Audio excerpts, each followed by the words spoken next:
cause and the effect. The problem is already identified and also on the process to solve and remove all problems. This is ants, those insects which is entered into this part and cause the problem.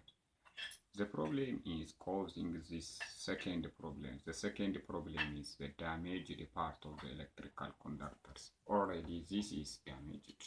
All these parts are already damaged and out of use.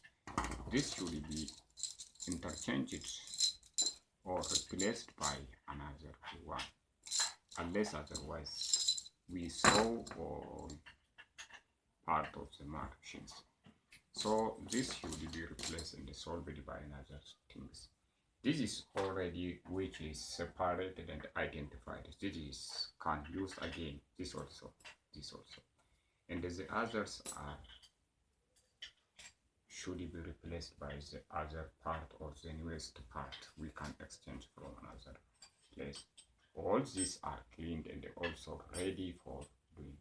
The other materials we are using for this cleaning system, this one, because this will be make this one more dry, and also we use another second and or rest protector for this electrical conductors rather than it will cause the second problem again.